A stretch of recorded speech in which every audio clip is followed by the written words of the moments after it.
Hey guys, just want to make a longer analysis video of the SQQQ position that I took profit today for 11,000. And I just want to make a video about the mistakes that I made, the things I could have done better, and why I decided to take profit today. So essentially, we added our position at last Thursday. That would be February 9th. As you guys can see here, I added the room for SQQQ position, swing trade 34 and a half. And today I have taken profit, exit that trade, 37.14 for a 7.7% gain. So I took a 150K position on this position and made roughly 11,000. And one of the biggest mistakes that I made was I did not take profit Friday. So essentially we added literally right there.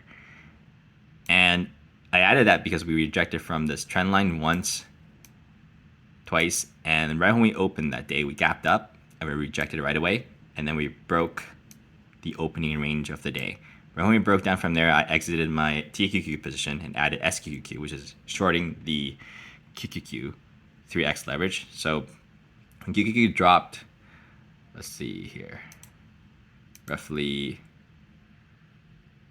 3% from where I added, SQQQ would have been up 9%.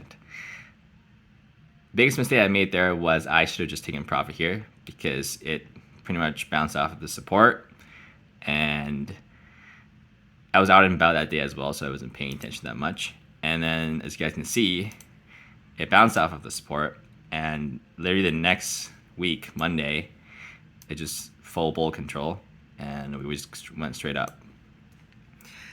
And I held on to my position because it did not break back above. You guys can see this double top resistance. Literally, it rejected at the same spot. And then I was telling you guys that day, saying that if we do break above, we'll have to break above this level and this level as well. And the next morning we opened up and we just went straight gap down.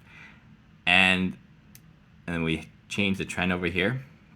We changed the hourly trend here, and we broke down the last hour when Bullard said that the 50 basis point on March meeting could potentially still be on the table. And we also had a hot PPI data that day.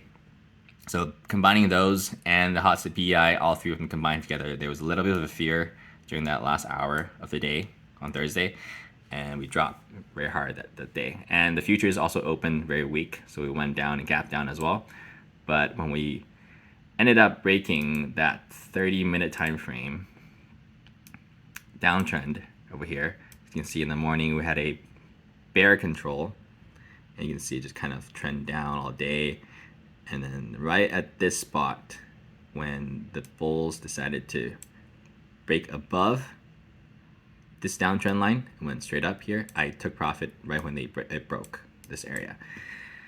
And that was at 37.14, and I just took the profit there because we have a holiday on Monday. And the reason I did that because a lot of the major sectors, such as the financial sector and other sectors, were not dropping at all compared to the QQQ. So SPY was holding on very well, and that was the main reason why I decided to take profit instead of just holding through and seeing if the bears can control it or not. So essentially next week, right now we're still in range, and so there is not a lot of directions in the market. As you guys can see, ever since this, on the first, after that FOMC where Powell said this inflation is on its way, we literally been just trading this range for the last 2 weeks. So there's still an indecision in the market, and there we have to see if we do break bear or decide to go bull again.